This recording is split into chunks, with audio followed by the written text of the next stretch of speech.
वो आभूषण मेरे पास में है। बोले क्या आपके पास में जरा लाओ। तो आभूषण लाकर दिया गया। तो लक्ष्मण जी को कह रहे हैं कि भगवान राम कि लक्ष्मण भैया जरा देखो ये गले का हार है क्या ये सीता का है। तो लक्ष्मण जी कह रहे हैं भैया हमको ये बात मालूम नहीं है, हम नहीं पहचानते। और उसके बाद मांग का टीका दिए। बोले क्या आप इनको पहचानते। लक्ष्मण जी बोले भैया तेरे और नहीं हो जाना। अर्थात फिर भी लक्ष्मण जी बोले आप नहीं जानते भैया। इसके बाद फिर पादुका दिए, नहीं जान पाए। तो चरण के नुपुर दिए। तो चरण के नुपुर जैसे ही देखे तो लक्ष्मण जी बोले भैया हाँ ये मेरी माँ सीता का ही एक नुपुर है। ऐसा इसलिए कि श्री लक्ष्मण जी डेली स्नान करके आते थे और माँ सीता के चरण का केवल दर्शन करते चरण का। इसलिए चरण में जो आभूषण थे उन आभूषणों को लक्ष्मण जी पहचान गए।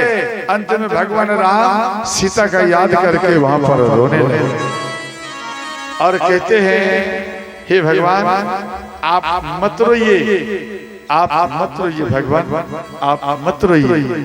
अंत में सुग्रीव जी कहते हैं, सुग्रीव जी सामने आ गए। भगवान राम बोले कि आप अपने माँ और पिता के बारे में बताओ।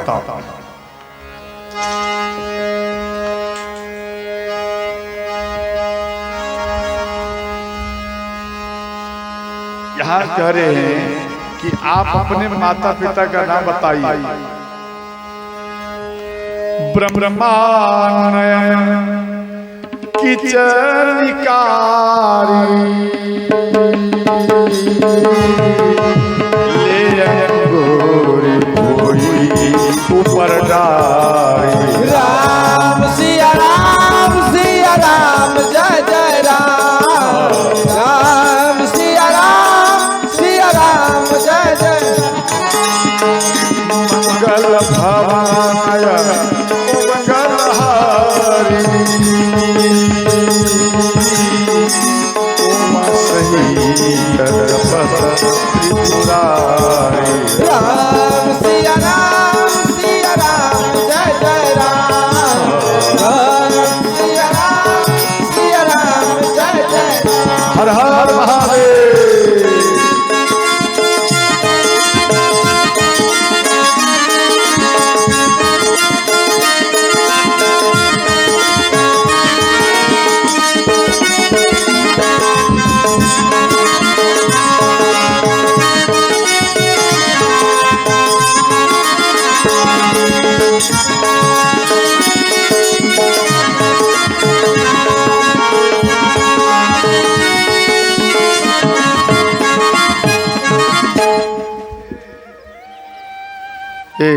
जो हमको चादर दिया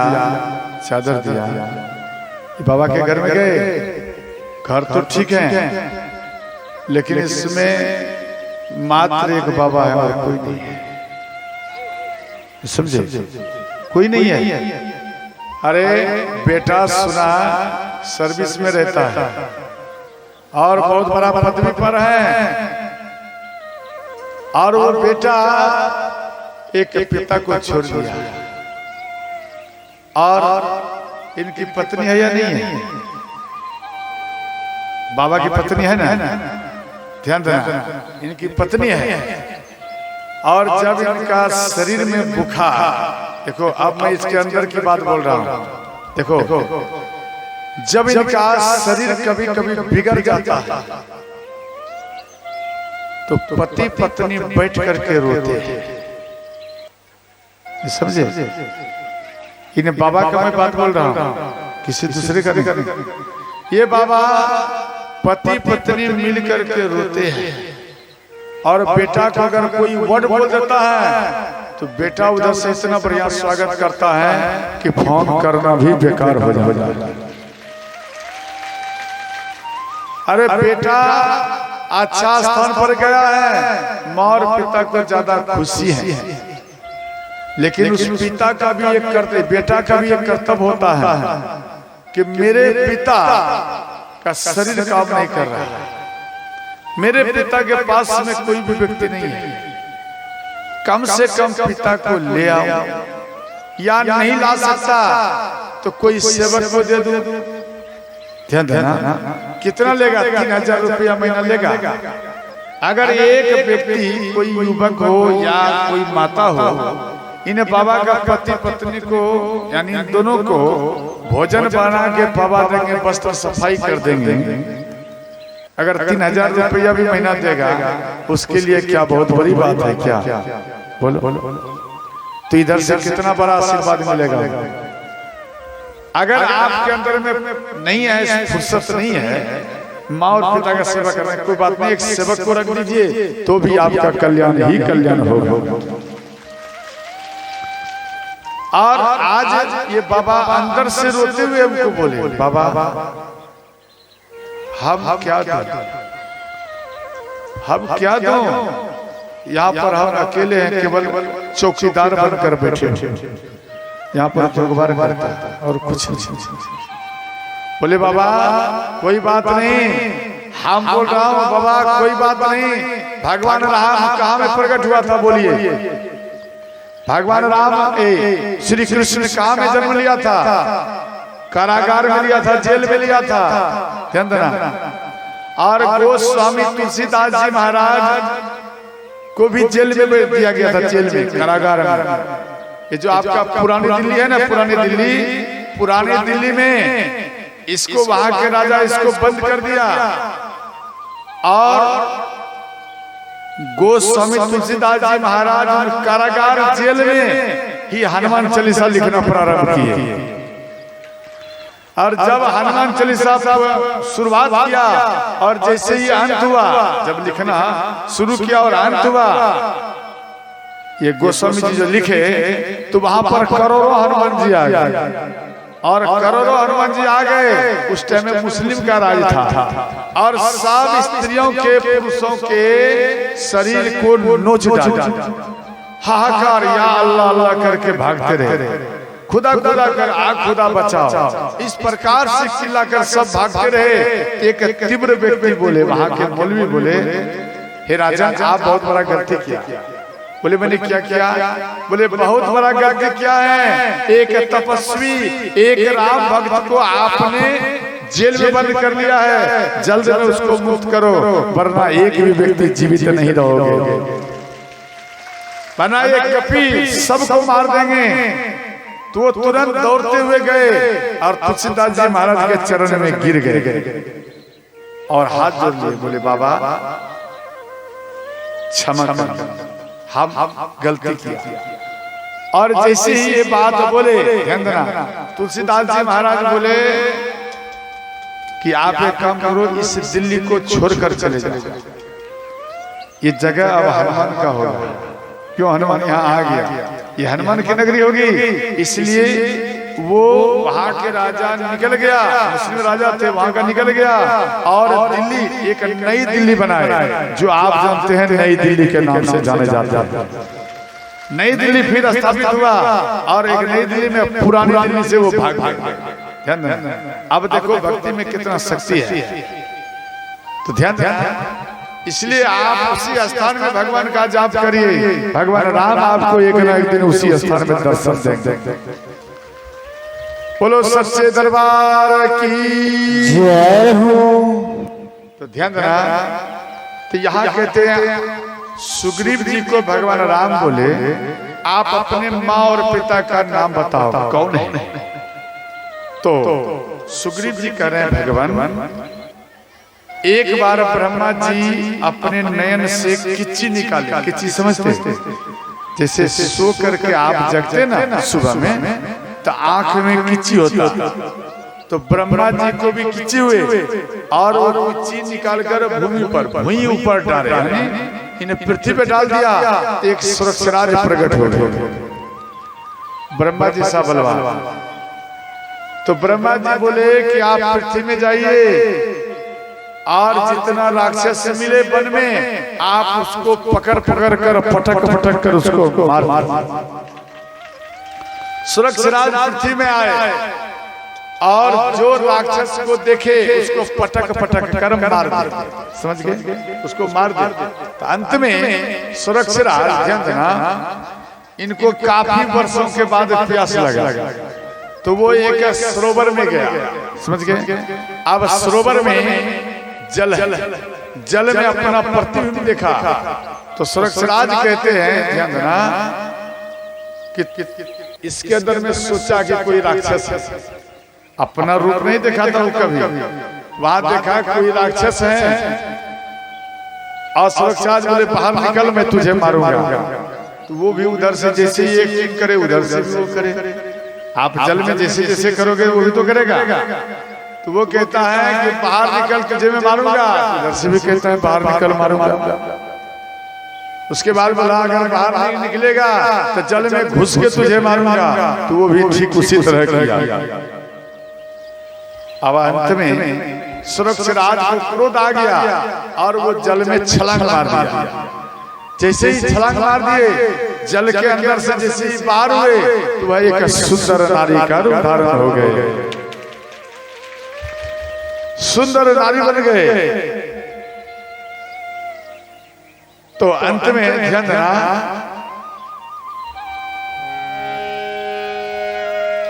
सोतन पलट भई सोई नारी, अति अनुप गुण रूप निहारी। राम सिया राम, सिया राम जय जय राम। राम सिया राम, सिया राम जय जय राम। मंगल भवाय ओ मंगल हरि, ओम सहित त्रिपुरारी। राम सिया राम, सिया राम जय जय राम।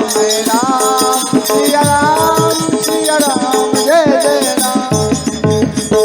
अंत में यहाँ पर बोले जब वो नारी बन गए तो इंद्र भगवान खुश हो गए।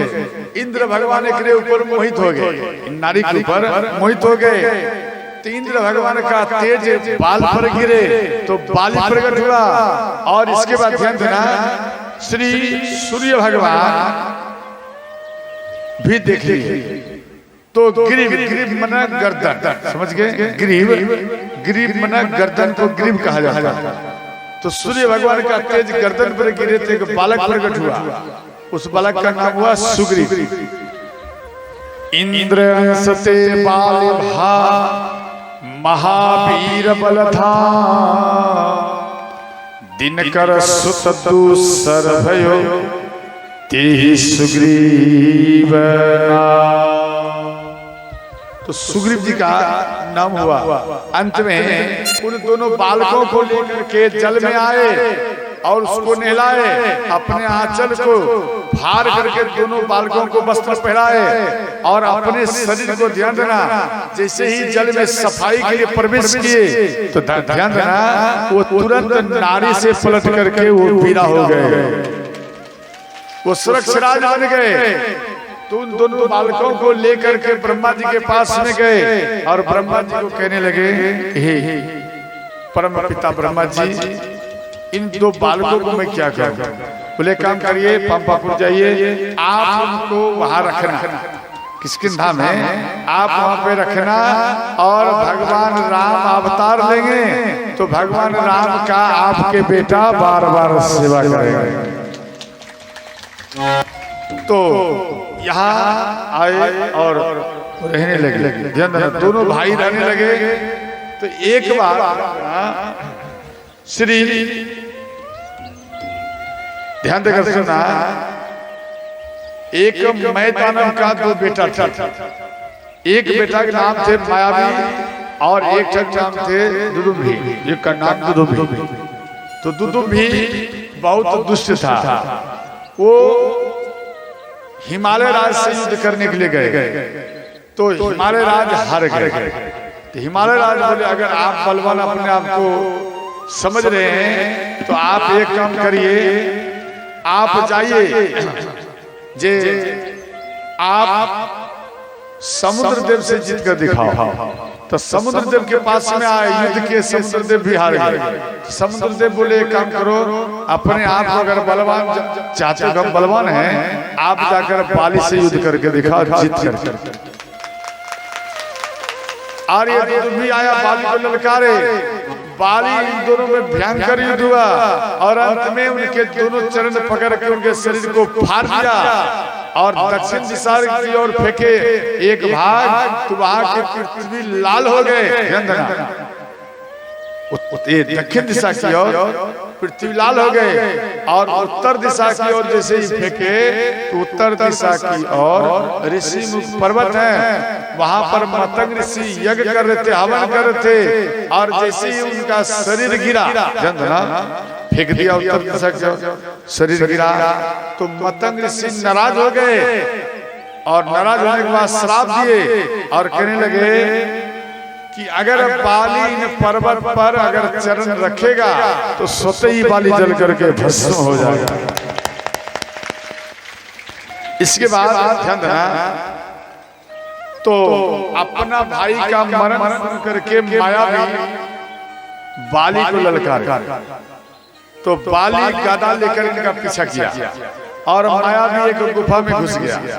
तो श्री सुग्रीव जी और बाली दोनों जा रहे हैं, तो बाली अंदर में जा रहे हैं। सुग्रीव जी को बाली बोले कि भैया हम अगर 15 दिन के अंदर नहीं आऊंगा तो समझ लेना आपका भैया मर गया। तो अंत में बाली अंदर में चला गया और सुग्रीव बाहर में रहे और अंत में इसी प्रकार से इधर 15 दिन 360 दिन तक यानी 1 वर्ष तक सुग्रीव जी बाहर में भैया का इंतजार करते रहे और उधर अंदर में दोनों युद्ध करता रहा और जब दो योद्धा लड़ता है तो दोनों का रक्त बहता है। तो रक्त जब बाहर जाने लगे, जैसे नाला में पानी चलते ना ऐसे, तो उस रक्त में बाली का भी रक्त था।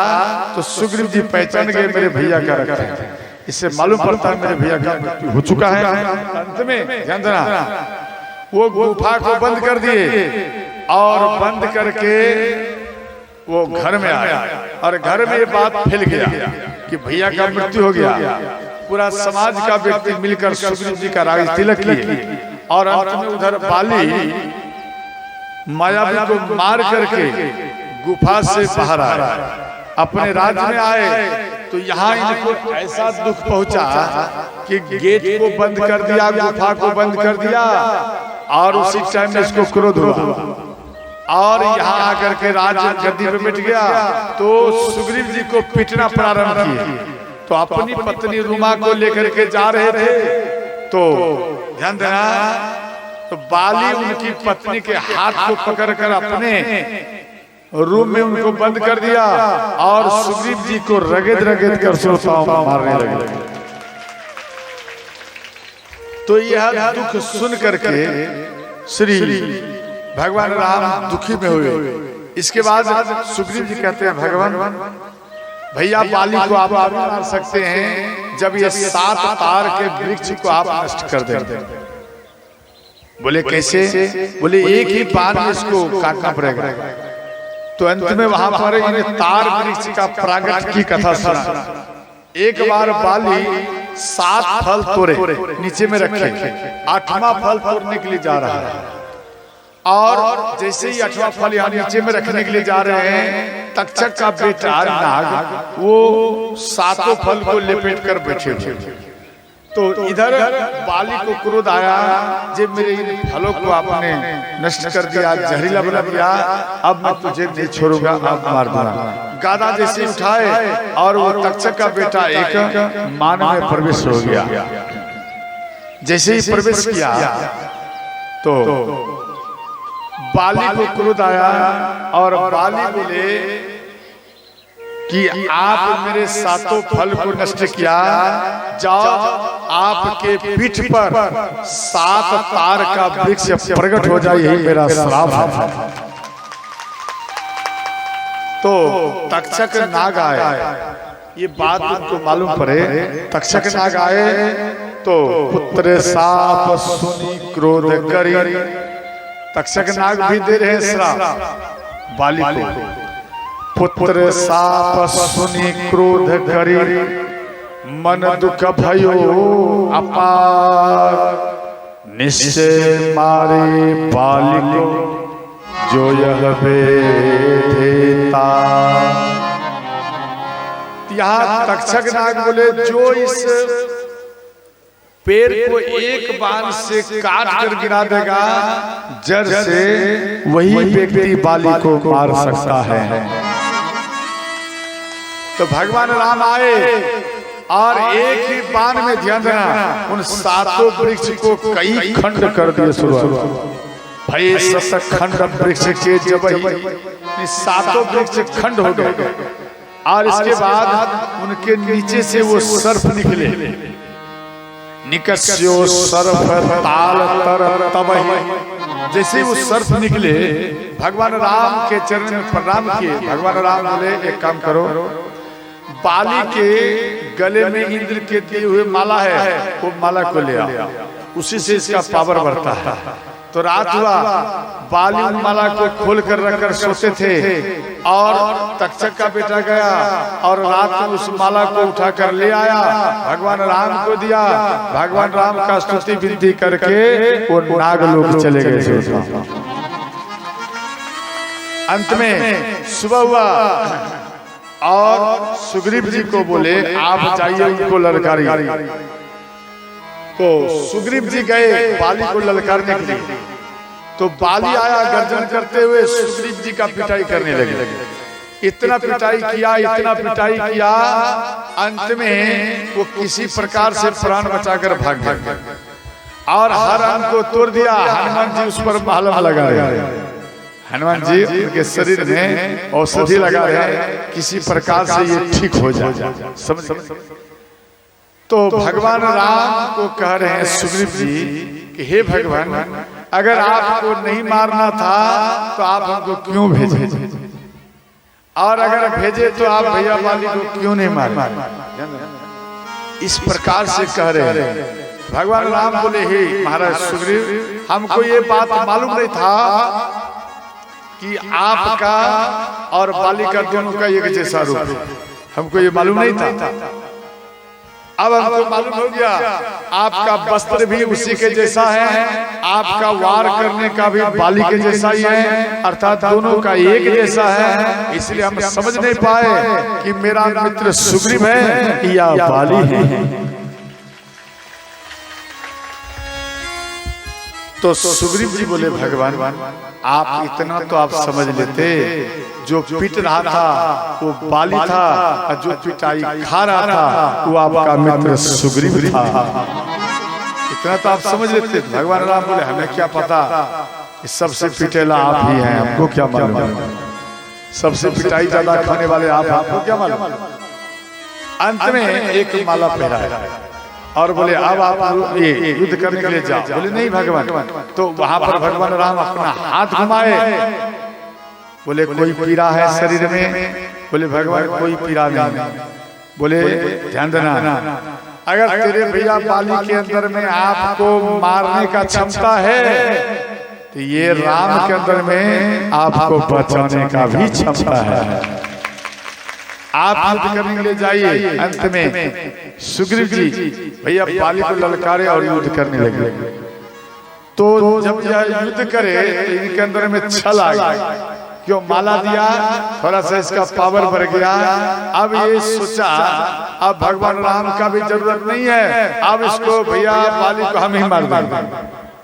इसके अंदर में ये सोचा गया हम ही मार देंगे, अब भगवान राम की जरूरत नहीं है। तो बाली युद्ध कर रहा है और इसके बाद ध्यान देना, श्री बाली इसको जब पीटने लगे तो ये छलबल करने लगे। बहु छल बल सुग्रीव कर हिया हारा भय मांगी, अपना पावर लगा। नहीं हम जीत। देखो आपके अंदर में अगर कर्ज हो, ध्यान देकर सुनना, आपके अंदर में अगर कर्ज हो तो अपने अंदर में अभिमान मत रखना। आप सब भगवान के शरण में दे दीजिए तो वो कर्ज आपका खेल खेल में ही टूट जाएगा। आप मन में अभिमान रखेंगे नहीं हम तोड़ लेंगे, मेरे अंदर में पावर है, तो कभी जीवन में तोड़ नहीं पाओगे। समझ गया? अभिमान को हटाना पड़ेगा, तभी ये कर्ज टूटेगा। तो अंत में ध्यान देना, तो जब सुग्रीव जी इनको उठा के बालिश को उठाकर बाजार दिया, जमीन में गिर गया और एक गादा बाली उठाए और गादा देख लिया। अब सुग्रीव जी हाथ जोड़ लिए, भगवान को याद कर रहे हैं, भगवान आपका मित्र सुग्रीव का अंतिम परिणाम आप स्वीकार करिए भगवान, क्योंकि भैया बाली जो गदा अब उठाया है ये गदा मेरे सिर पर पड़ेगा और आपका मित्र सदा सदा के लिए ही समाप्त हो जाएगा।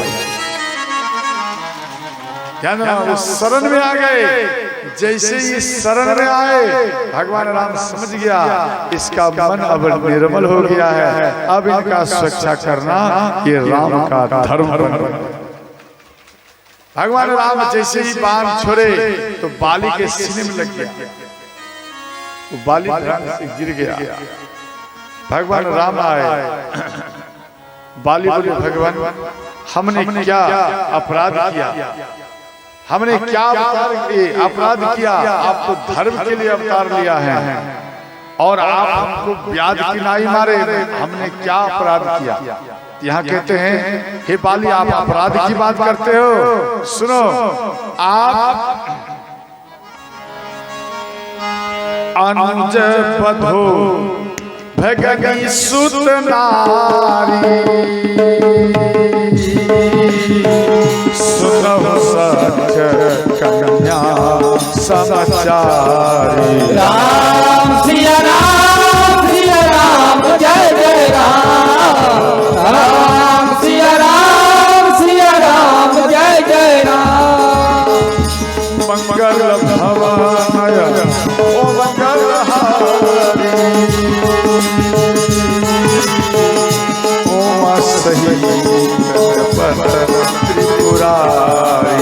राम सिया राम जय जय राम, राम सिया राम जय जय राम। हर हर महादेव।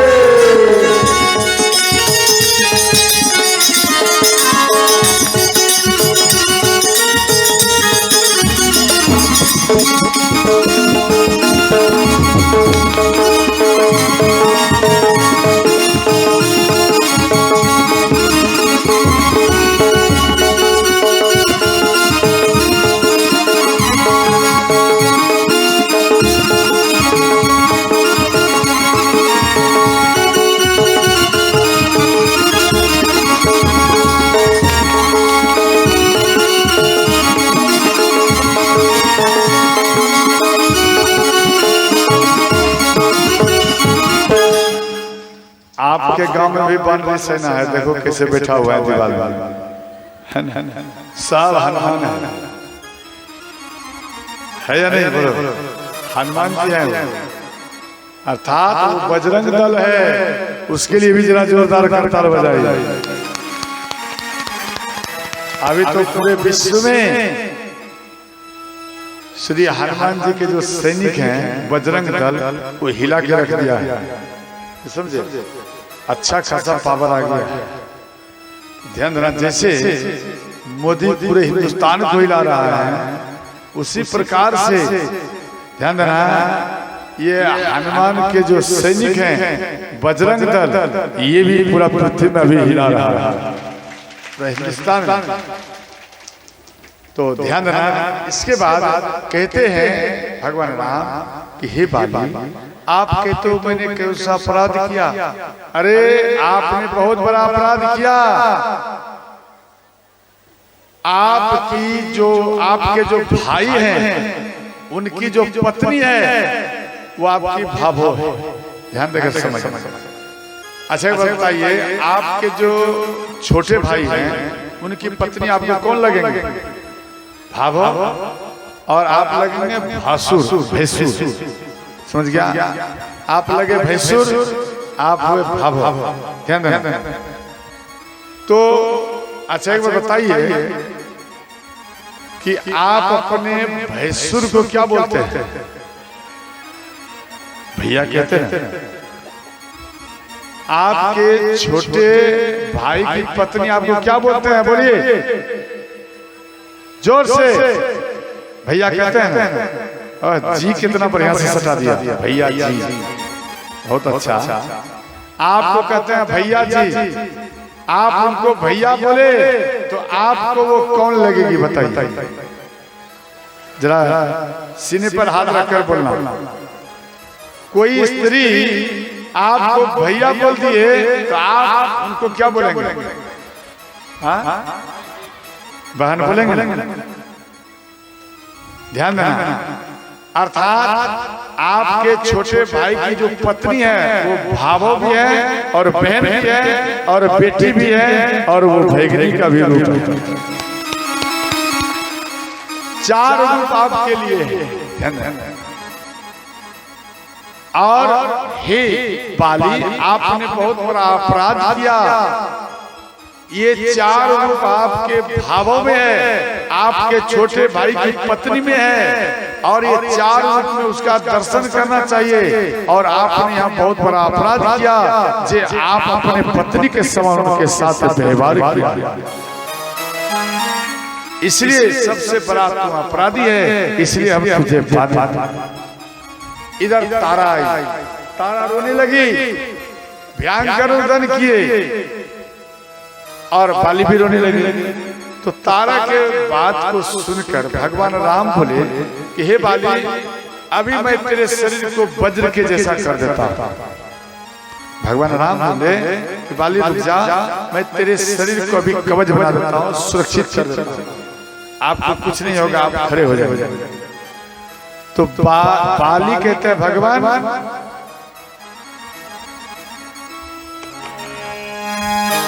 जन्म जन्म मुनि जपनु करहि, अंतरा कहीं आवत नाही। राम सिया राम जय जय राम, राम सिया राम जय जय राम। मंगल भवाय मंगल हारी, सही जपत त्रिपुरारी। राम सिया राम जय जय राम, राम सिया राम जय जय राम। हर हर महादेव।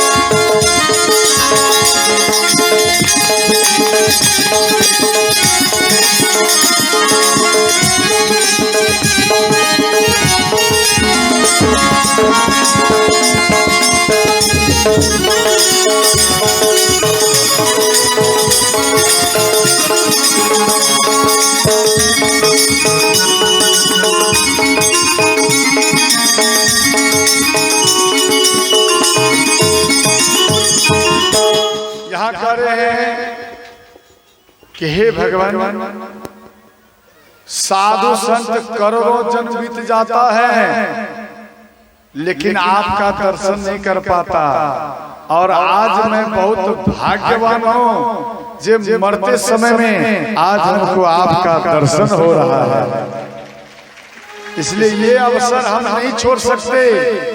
भगवान आप नहीं छोड़ सकते।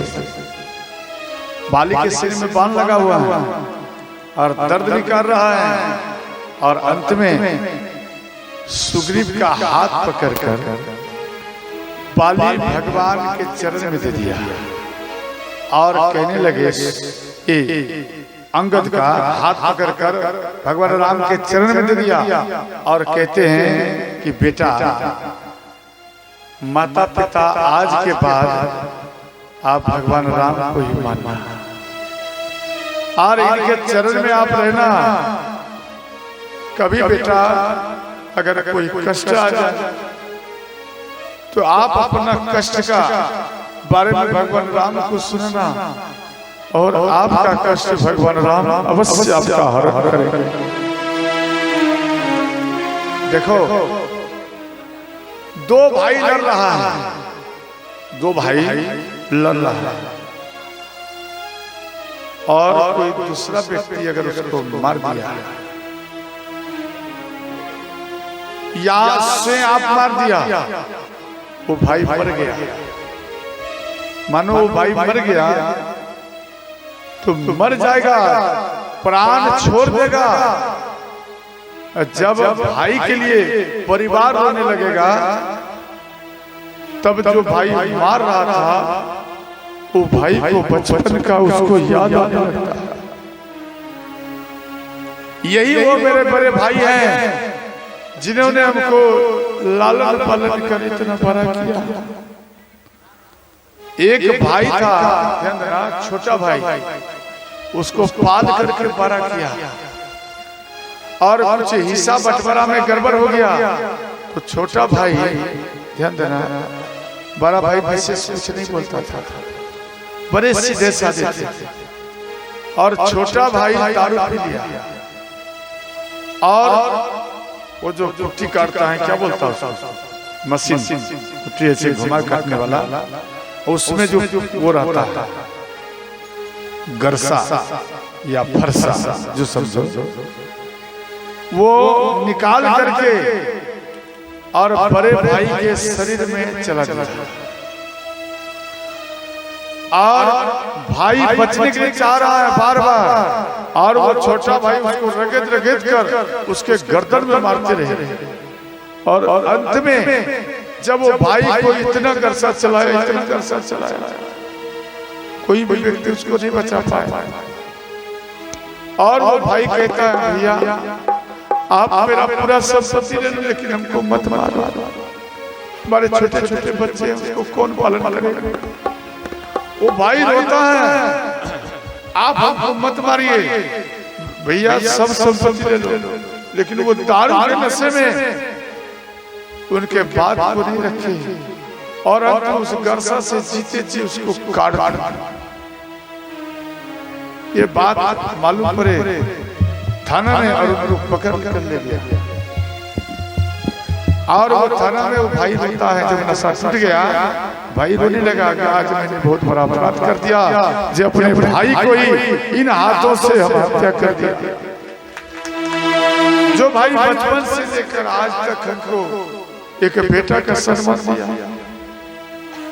जो भाई बचपन से लेकर आज तक अपना पुत्र का मान दिया, छोटा भाई का मान दिया, उसी प्रकार सुग्रीव जी रोता है। एक बचपन से मेरे भैया हमको याद किया, गोदी में खिलाया, पार करने के लिए, गादा का पार करने के लिए इन सब का हमको ज्ञान दिलाया, और आज मेरे ही सुख के कारण आज मेरे भैया का मृत्यु होने को जा रहा है।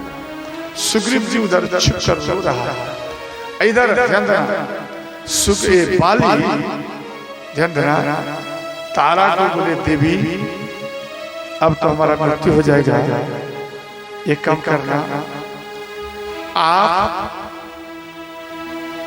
को मेरा अगर याद आएगा तो किसी प्रकार से धैर्य रखना। और सुग्रीव को बुलाए, भैया सुग्रीव मेरे पास आ जाओ, भैया सुग्रीव मेरे पास आइए। तो सुग्रीव जी भैया भैया करते हुए आए और बाली के चरणों में गिर गए। सुग्रीव जी रोने लगा और बोले, भैया मैं अपराधी हूँ, आप हमको दंड दीजिए। तो बाली बोले, भैया अरे आप अपराधी नहीं हो, अरे तू भाग्यवान है, जे तू भगवान राम के चरण में चला गया तो भाग्यवान है मेरे भैया, और तेरे कारण आज मेरा भाग्य खुल गया, जे तू भगवान राम को मेरे पास में लाकर खड़ा कर दिया। सच्ची में मेरे भैया तू भाग्यवान है, मेरे पास आ मेरे भैया, मेरे मरने से पहले इस माला को आप धारण कर लो, आपका बल बढ़ जाएगा। अगर भैया आप मर गया तो ये माला किसी काम का नहीं आएगा, इसलिए आओ भैया आपको माला पहना देते। सुग्रीव जी रोने लगे, बोले भैया हमको माला नहीं चाहिए, बोले नहीं आपको दूंगा और इधर आ मैं तुझे राज तिलक कर दूं। बाली रोते हुए अपने भैया को कह रहे हैं भैया आओ मैं तुझे राज तिलक कर दूं। क्यों कि तुझे मैं राज तिलक में देखना चाहता हूँ। मेरे भैया तुझे मैंने बचपन से पाला है, बचपन से तुझे मैंने आज तक पाला हूँ और ये भैया का कर्तव्य है तुझे राज सिंहासन पर बिठाना और राज सिंहासन पर मैं तुझे देखना चाहता हूँ। मेरे पास आओ मेरे भैया। ये बाली फूट कर रोने लगे और सुग्रीव जी नहीं आ रहे थे तो बाली किसी प्रकार संभल कर उठे और सुग्रीव को अपने सीने से लगाया और करे भैया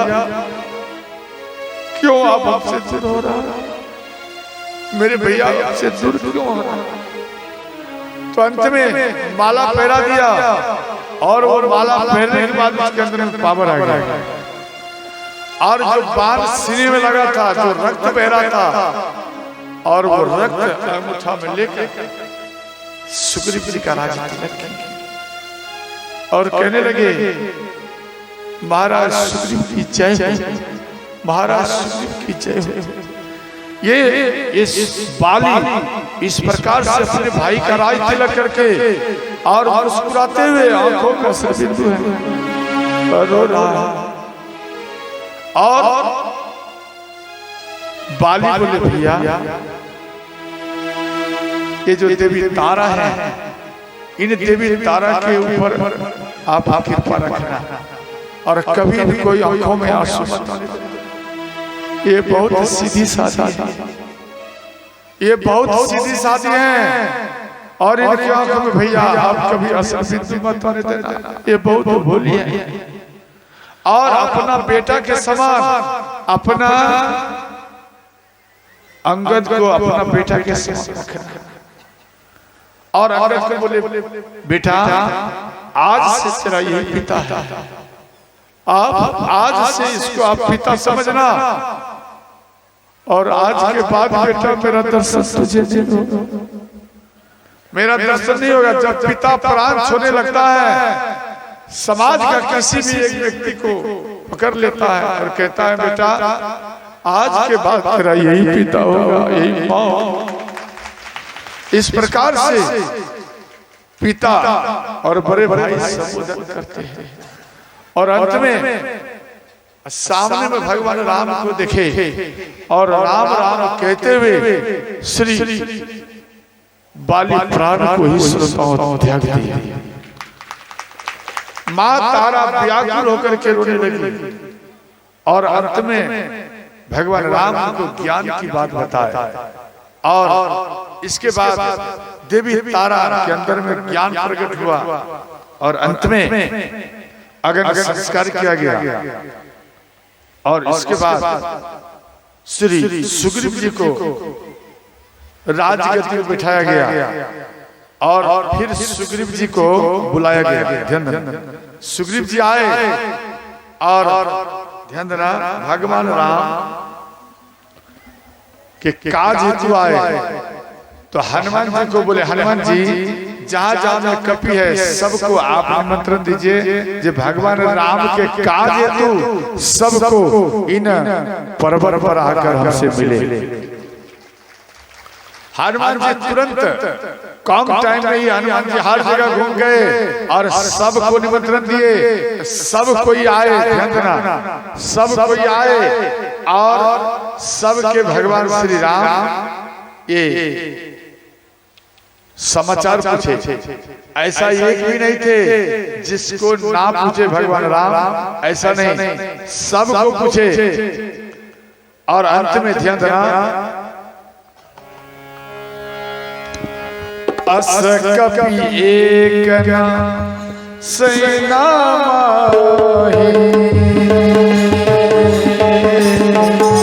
राम कुशल जी पूछिना राम सिया राम जय जय राम, राम सिया राम जय जय राम। मंगल भवाय ओ मंगल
तो ध्यान देना, इधर श्री भगवान राम सबको सुग्रीव जी कह रहे हैं कि सब माँ सीता का पता लगाने के लिए जाइए। अच्छा एक बार बता मेरी मैया, आप चाहते हैं हमारा परिचय चाहिए? बोलो मेरे बारे में कि हम कौन हो, इसके मेरे बारे में क्या जानकारी चाहिए? जानकारी चाहिए तो हाथ उठा के संकेत करो। ठीक ठीक, हाथ नीचे करो। देखो हम विश्वकर्मा वंशज के हैं और मेरा सांडिल गोत्र है, समझ गए? और दूसरी बात ध्यान से समझना, हम कोई बारह खानदान का नहीं होते, हम बहुत ही गरीब खानदान के हैं। और बचपन में हमारी माता हमको भरपेट भोजन नहीं दे पाती थी। मेरी माँ दूसरे के खेत में साग तोड़ने जाती थी। साग समझती? दूसरे के खेत में, और जब साग तोड़ने जाती वो साग को तोड़ कर लाती थी और उनको अच्छे से सिझा कर और मकई का ध्यान देना आटा आधा साग में मिला देती थी और उसको फिर रोटी बना दी। समझ गया? उसको क्या बोलता है? सग रोटिया। समझ गया?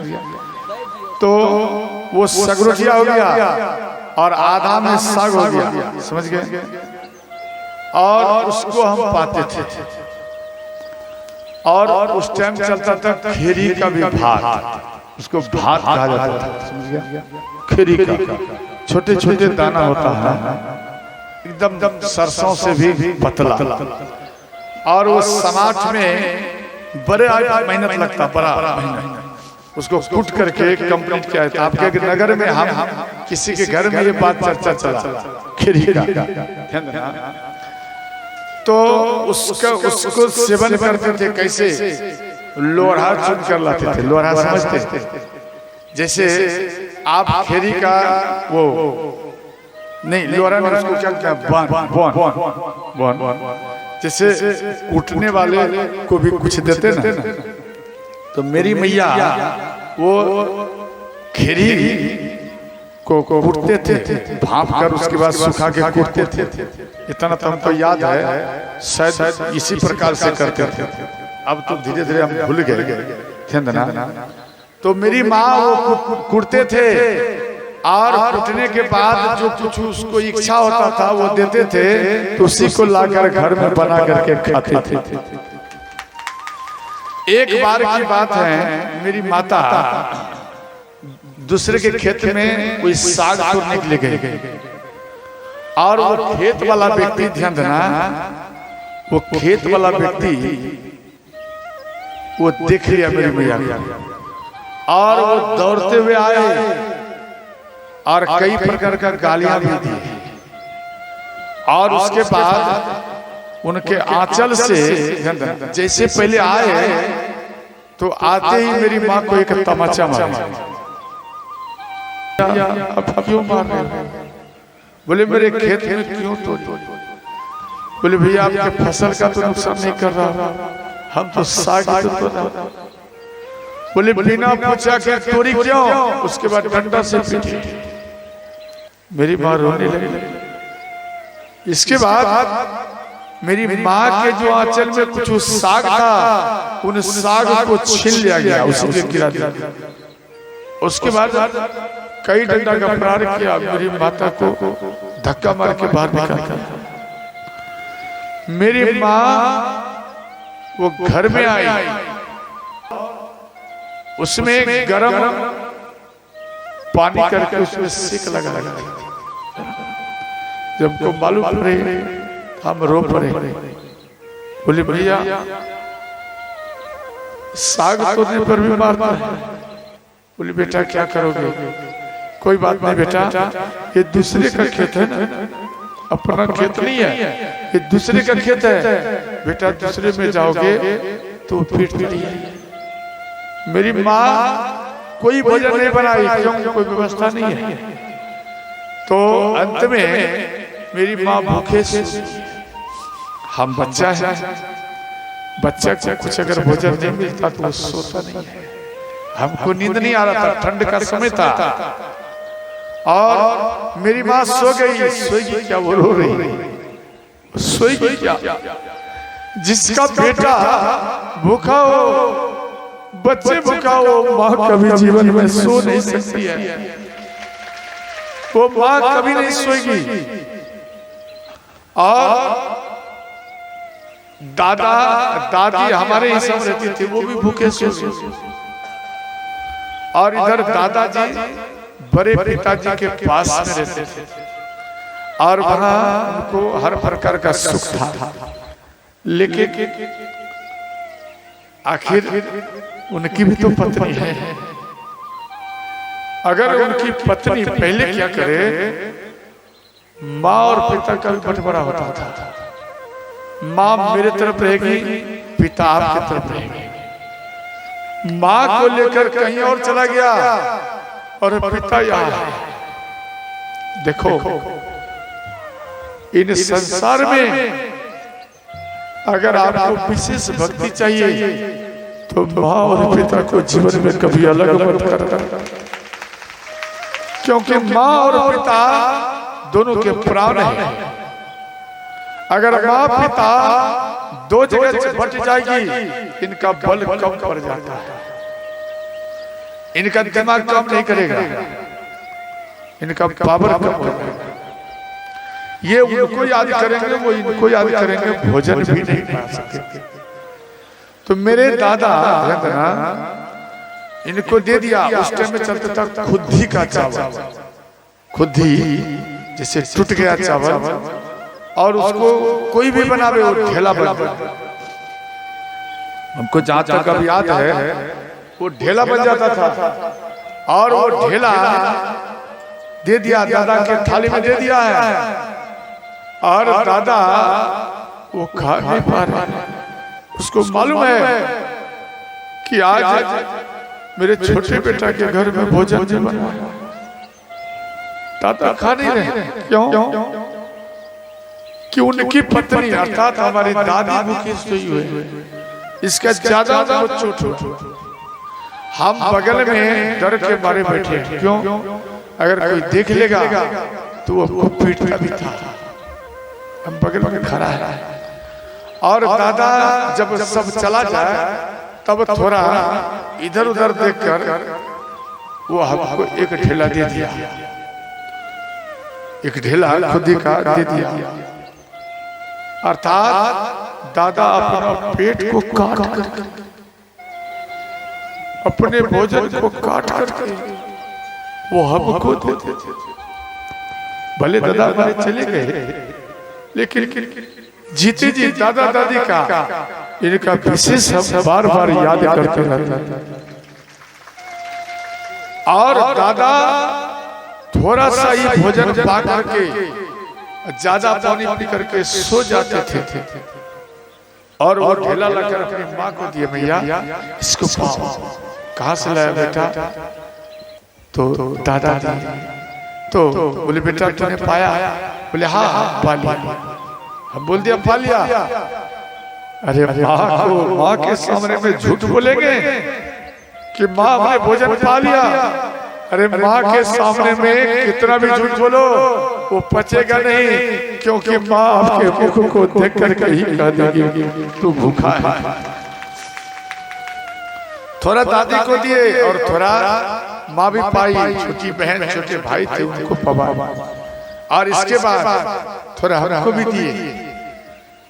और ऐसे जिंदगी चलते थे। तो हम दूसरे के यहाँ ध्यान देना, कुदाल पारने के लिए जाते थे। कुदाल समझते थे? उसको कहता था कोरना और तामना, दोनों में अंतर है। कोरने का अर्थ है पूरा मिट्टी को पलट जिसको कहता ना कल्टी, यानी पलट जाना। और तामने का अर्थ है कि हल्का हल्का खर को काट देना। ये दोनों में अंतर है। तो आप कोरते थे तो हाथ में फोका हो जाता था, क्यों बच्चा थे तो 5 रुपया रोज देता था, 5 रुपया, और वो 5 रुपया से घर का भरण पोषण होता था। वो भी नहीं कर पाते थे, बच्चे थे ना, तो दूसरे के यहाँ जाकर काम करते थे और वो कैसे पेट भरता था। पेट भरता समझते थे, आप पूरा पेट भर खाइए और मेरा काम करिए, इसको कहा जाता है पेट भरता। तो उस टाइम में हम क्या करते, ध्यान देना, हमको जो देंगे आप भोजन, हमको उतना सामग्री देते थे, और वो सामग्री देते थे, और वो सामग्री लेकर घर में आते थे, और मेरी भैया बनाती थी, सब भाई बहन बैठ करके पाते थे।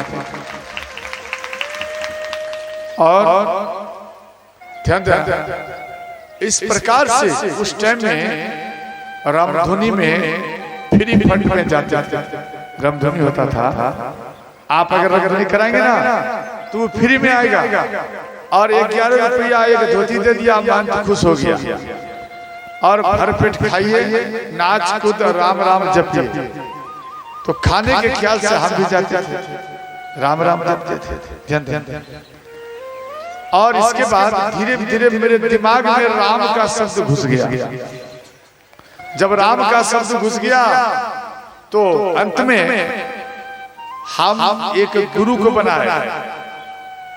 अयोध्या में रहने वाले गुरु सुल्तानगंज में रहते हैं, दुधेला ठकुरबाड़ी है छोटा सा, वहां रहते हैं। और वहां के गुरु चोइसा तरफ गए थे कथा करने के लिए, हम भी गए थे और उनसे कथा सुने। बोले बाबा हमको दीक्षित कर दीजिए, माला दे दीजिए। तो वो माला लिया, तिलक लगाया। अनायास तिलक लगाओगे तो हंसी उड़ाएगा, लेकिन हमको हंसी का कोई परवाह नहीं रहता था। आप गालियां दो या हंसी करो, हमको क्या उससे मतलब। हमको गुरु दिया है तिलक लगाने के लिए, जाप करने के लिए, हम अवश्य ये करूंगा। ये रूप यानी तिलक जो हम लगाए, माँ को अच्छा नहीं लगा। मेरी माँ रोने लगी, बोले बेटा ये तू क्या कर लिया बेटा, तू वैष्णव बन गया बेटा, तू साधु बन गया, बाबा बन गया। बोले भैया क्या हुआ, और तो अच्छा है। बोले नहीं बेटा तू बाबा मत बन। बोले ऐसा क्यों।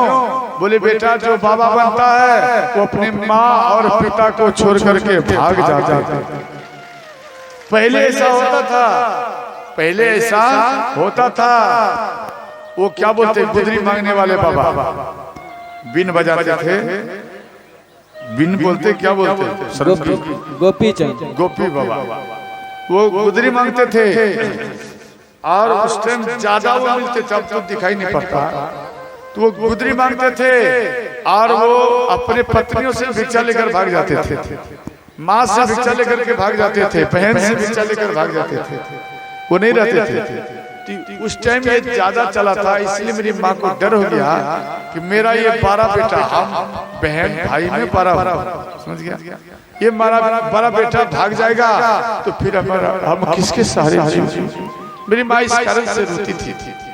अंत में बोले माँ आप ऐसा बात क्यों सोच रही है, हम आपको वचन दिया जी घर में ही रहूंगा, घर में ही रहूंगा और गृहस्थ धर्म का पालन करूंगा और आपके चरण में ही रहूंगा, कर्म करता रहूंगा, परंतु इसी में राम का भजूंगा और हम घर को छोड़कर अंदर जगह नहीं जाऊंगा।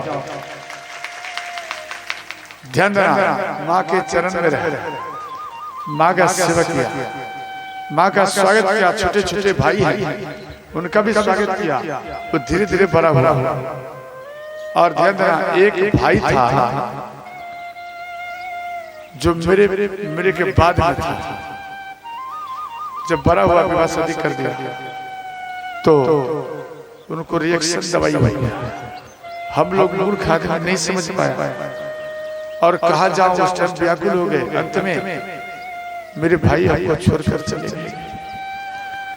वो मेरे भाई चले गए वो मेरे मरने के बाद में वो कंधा लगा था और आज वो हमसे बड़ा बनकर और हमसे ही कंधा लगाकर वो चला गया भाई, चला गया। उसका भी याद आता, ऐसा बात नहीं। इसलिए हमारे पूरे जीवन में केवल गम आया है, कभी खुशी नहीं आया, गम आया। तो साधु बाबा कहे कि बेटा, एक व्यक्ति दारू पीता है उसका नशा, और एक व्यक्ति गम पीता है उसका नशा, बोलो दोनों में कौन सा प्रिय होगा? ध्यान ध्यान, दारू का नशा या गम का नशा? ध्यान देना, सबसे प्रिय होता है गम का नशा, जो कि भगवान की ओर आपको बढ़ा देता है। और दारू में गम को भुलाओगे, दारू का नशा करोगे तो आपको नरक की ओर जाना पड़ेगा, हॉस्पिटल की ओर जाना पड़ेगा। और गम का नशा जो होता है वो अगर दिल में बैठाओगे, अमल करोगे, तो आपको एक दिन भगवान के गोदी में ही बैठा देगा। और गुरुजी और मेरी मैया, इनके ऊपर, इनका हमारे ऊपर विशेष कृपा, और जो कृपा है, जो कुछ मैं बोल रहा हूँ, ध्यान देना, हम ज्यादा पढ़ नहीं पाया, थोड़ा मोड़ा पढ़े, बोलने में भी शर्म लगता है, बस इतना जानो हम ज्यादा नहीं पढ़े, परंतु गढ़ा हुआ ज्यादा, जिसको कहते हैं ना गढ़ना और पढ़ना, गढ़ना ज्यादा हुआ। इसलिए ध्यान देना, जो कुछ दो चार वर्ड आप सबके बीच में बोल पाता। और इस मार्ग में जब चला, ये शास्त्री है रंजित बाबा, ये प्रथम बार को मिला, प्रथम बार में। और एक बार में मेरे पानी को देखा और मेरे इन गठन को देखा और बोल दिया, बाबा हम आपको साथ देने के लिए तैयार हैं। एक और थे, ध्यान देना, वो सुधीर बाबा है। देखो भले वो इधर उधर चला जाए, लेकिन जो हमको साथ दिया है दिल से, हम मरते तब तक हम उसको कभी भूल नहीं सकते। एक विकास पंडित जो पहले प्रचार में आया था, ये भी हमारा बहुत साथ दिया है। तो लल्ला बच्चा है, लेकिन इसके अंदर में बहुत हिम्मत है, बहुत हिम्मत दिया हमको। बोले बाबा, हाँ, ये तीनों हमारे सब जो गुरु है, ये हमारे गुरु हैं और हम इनका शिष्य, और इनके लिए जरा करताल बजा। और कभी भी गड्ढा में गिरता, ये तीनों हमको उठा लेता। बाबा आपको गिरने नहीं दूंगा, तुरंत उठा लेते। और इन तीनों का मेरे ऊपर कृपा हुआ, जो कुछ विशेष अध्ययन या कम अध्ययन जो भी है मेरे पास में अध्ययन किया, इतना अध्ययन हुआ कि 4 घंटा अगर 30 दिन तक कथा कहूँ, इसके बाद ये नोटबुक हमारा पूर्ण होगा। 30 दिन तक कथा कराई, 4 घंटा 5 घंटा डेली, तब ये मेरा बुक कंप्लीट होता। वरना ये 9 दिन में तो कभी यहाँ रहता हूँ, तो कभी हम खगड़िया में रहता हूँ, तो कभी बेगूसराय चला जाता हूँ, नहीं समझे? इतना ये लंबा कथा है भगवान की। तो ध्यान देना, ये मेरा परिचय है, ध्यान देना। और आपके आशीर्वाद से एक गरीब की कुटिया ठीक ठाक से बन चुका है, समझ गया? और उसी में कोई संत आया तो रहेंगे, भोजन पाएंगे। जैसे आपके ये अन्न है, आप जो अन्न देते, इन अन्न को अगर मानो एक गाड़ी फुल हो जाएगा तो इसको लेकर गौशाला चले जाते हैं। अगर फुल नहीं हुआ, कब हुआ? भरा लगाने से क्या ये लाभ? इनको बेच करके इन रुपया को गौशाला में देना पड़ता, गुरुजी को देना पड़ता, माँ और पिता को देना पड़ता। अंत में ध्यान देना, अंत में कई मंदिरों में भी श्रोताओं इनको दान करना पड़ता है, कई मंदिरों में देना पड़ता। तो ध्यान देना, ये मेरा चर्चा है। इस प्रकार का गुरु अगर आपको प्रिय लगे, समझे? अगर इस प्रकार का गुरु आपको प्रिय लगे तो आप गुरु बनाना, वरना ऐसा गुरु आप मत बनाना। तो ध्यान देना, बोलो सच्चे दरबार की जय हो। कल जो कथा होगा तो छठ मैया का भी कथा होगा, कल मुख मुख बात होगा, ध्यान देना। कथा और करूं और ए मन नहीं भरा है, कथा से मन नहीं भरा। अच्छा आप भी भूखे, हम भी भूखे नहीं, और दोनों व्यक्ति भूखे हैं और एकाग्र में ठाकुर जी के गोद में हम सब बैठ करके राम राम जाप कर रहे हैं।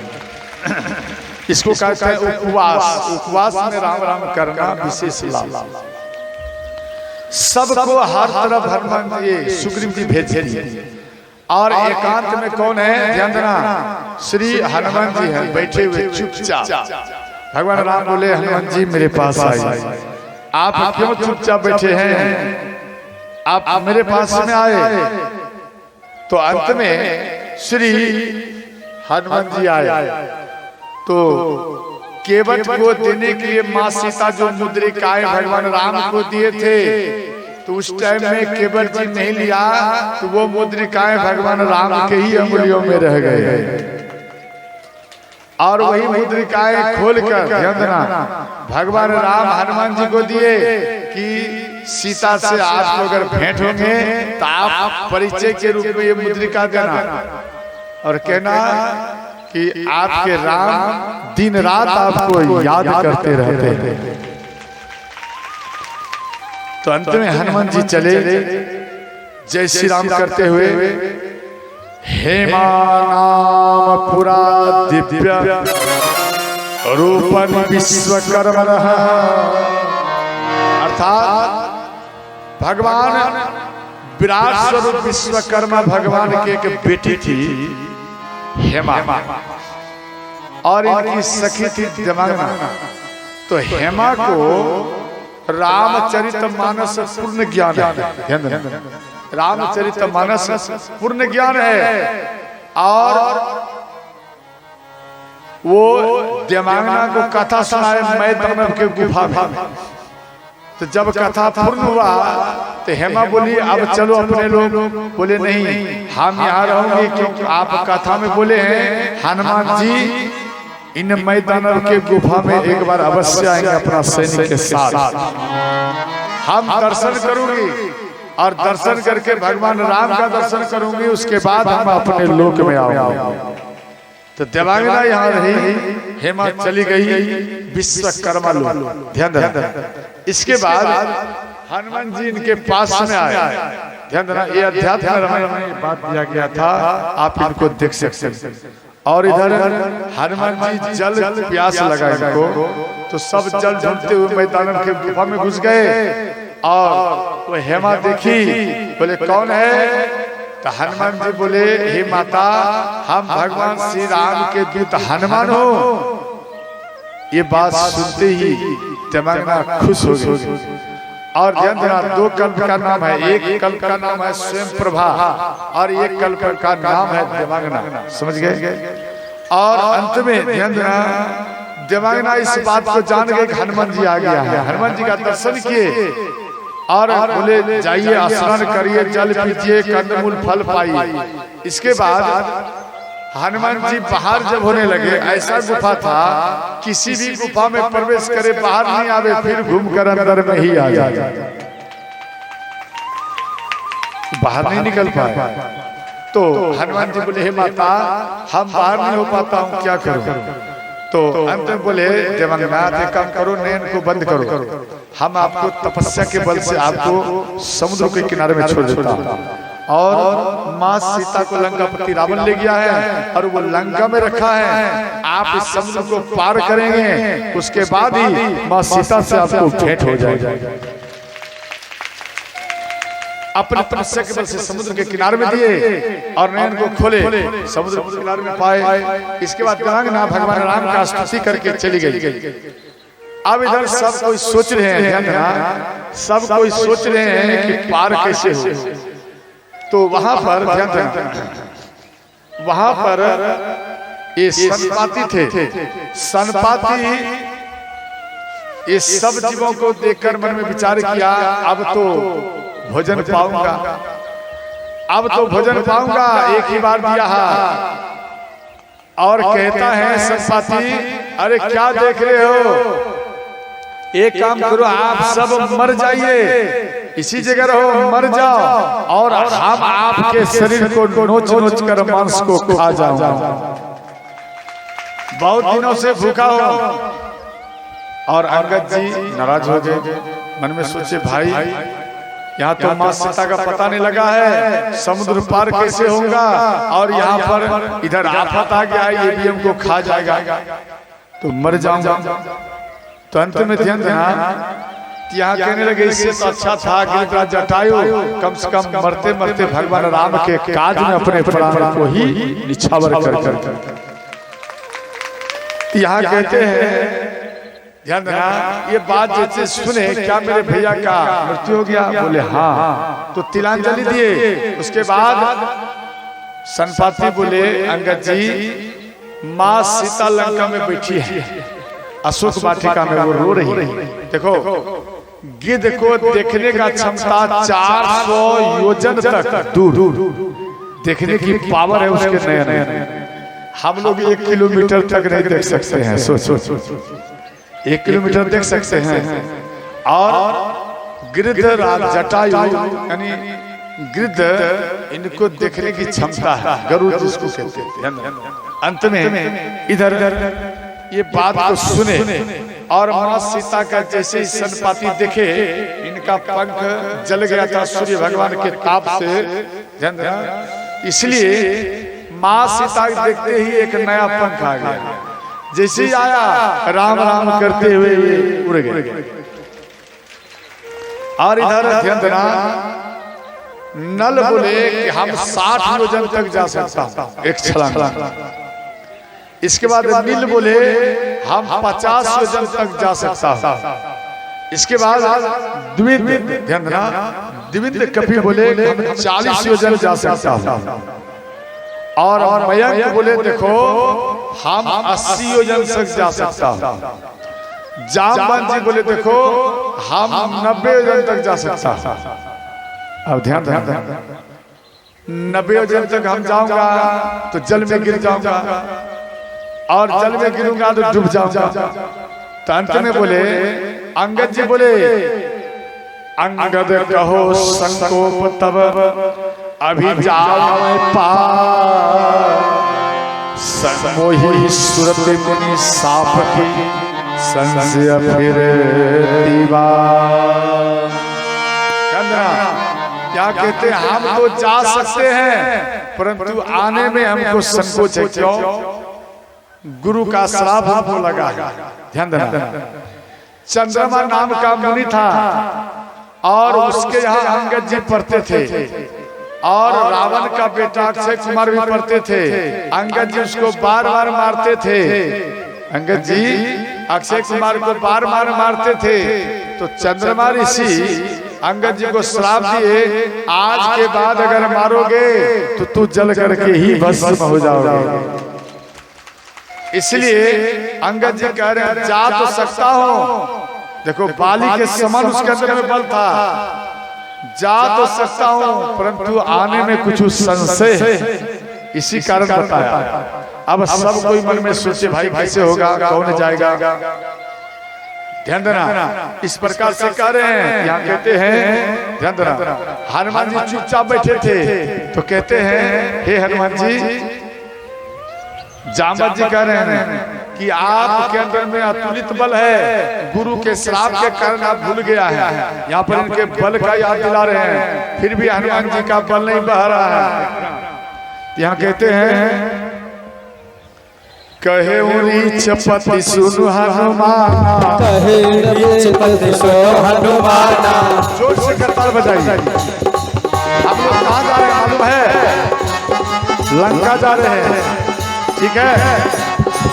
कहे उरीच पति सुनु हनुमाना, कहे उरीच पति सुनु हनुमाना। काच प्रसाद रहे बलवाना, काच प्रसाद रहे बलवाना। पवन तनय बल पवन समान बूंद में कभी ज्ञान निधाना। श्री राम जय राम जय जय राम, श्री राम जय राम जय जय राम। कवन सुकाज कठिन जगत मंगल भवनय मंगल हारी, जो नहीं तात हो तुम पाई। प्रभु सुत दशरथ अजिर बिहारी। श्री राम जय राम जय जय राम, श्री राम जय राम जय जय राम। श्री राम जय राम जय जय राम, श्री राम जय राम जय जय। हर हर महादेव। जोर से बताइए हनुमान जी कहा जा रहा है लंका।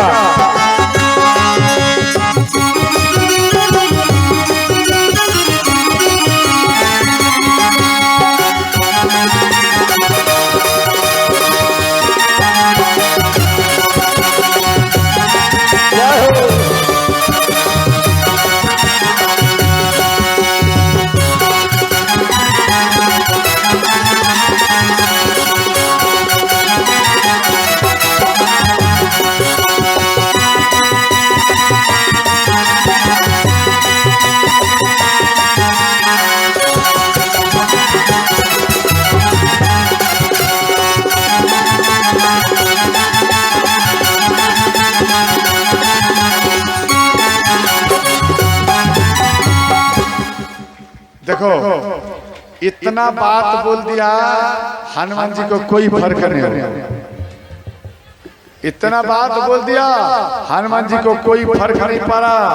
अंत में ध्यान देना एक वर्ड और बोल दिया हनुमान जी को विशेष फर्क पड़ गया। वो क्या? यहाँ कहते हैं राम काज लगी तब अवतार। राम काज लगे तब अवतारा। सुनत भय पार्वता तारा। सुनत भय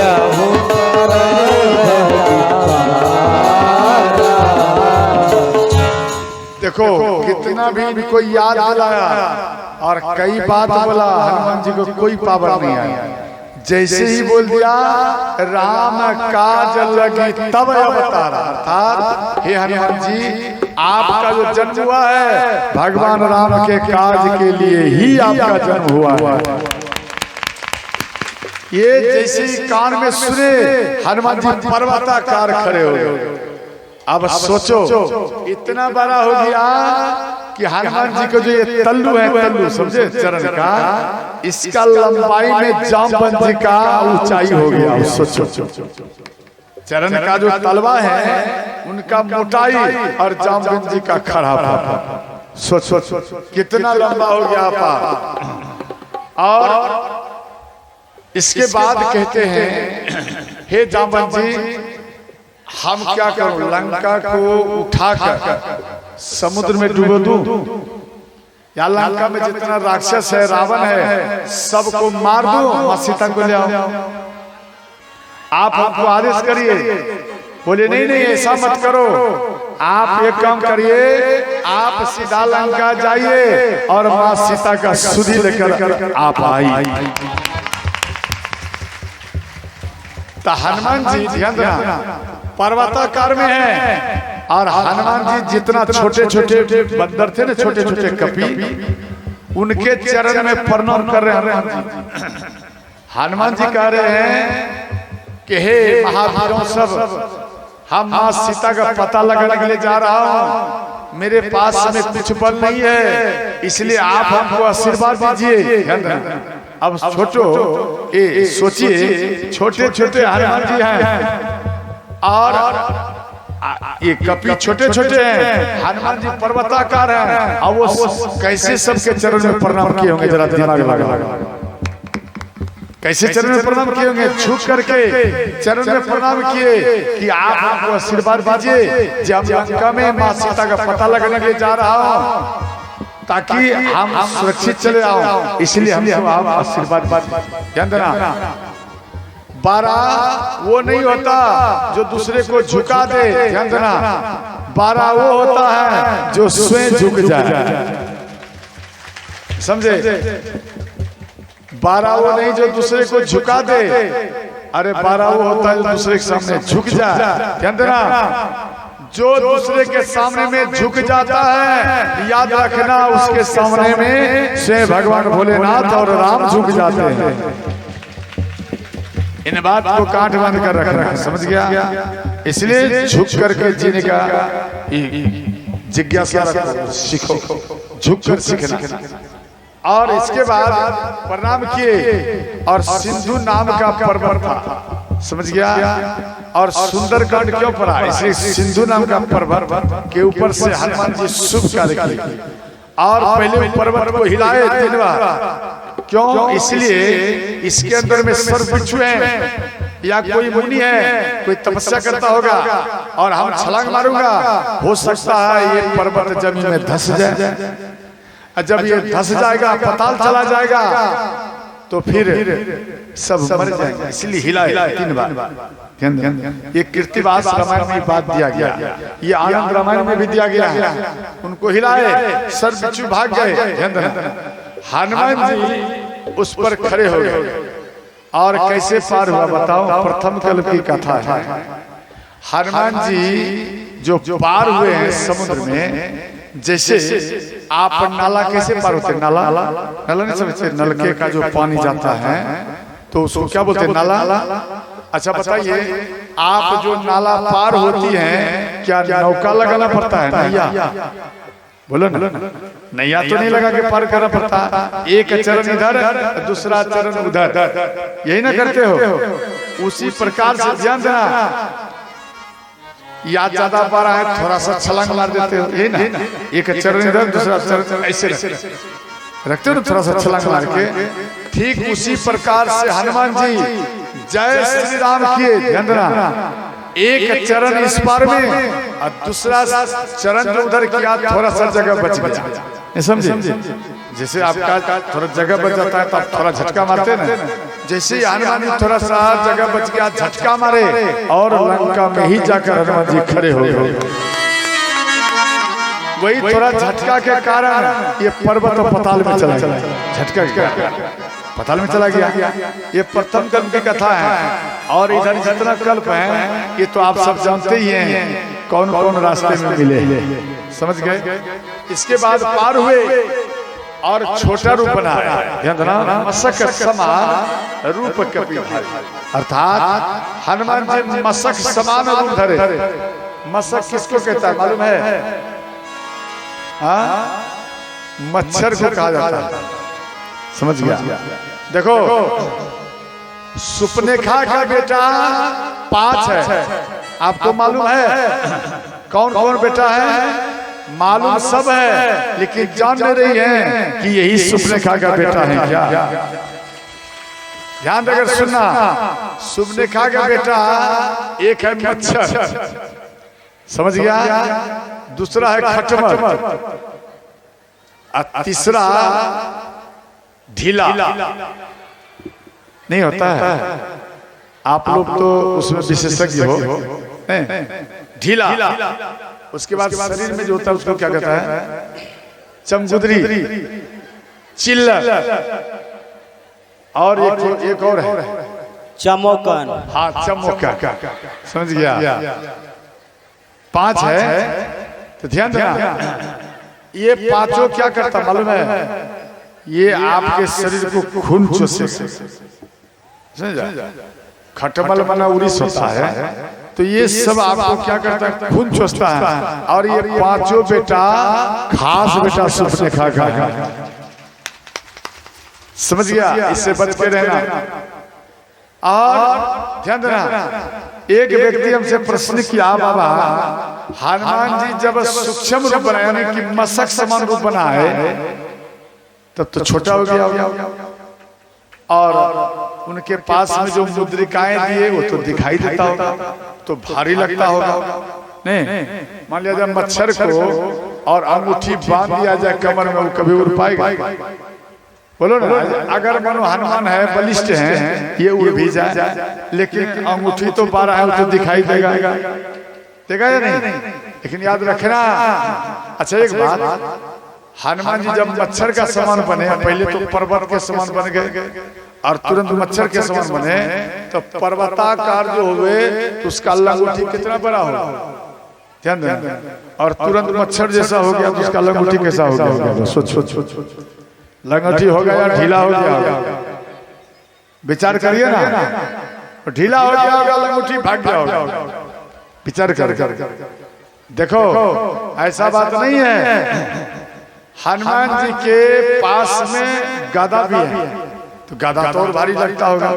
देखो हनुमान जी को आशीर्वाद है कि आप चाहे कोई भी वस्त्र पहनो या आप अपने शरीर में जो कुछ रखेंगे, आप बढ़ेंगे तो वो भी बढ़ जाएगा, आप छोटा होंगे तो वो सब वस्तु भी छोटा हो जाएगा।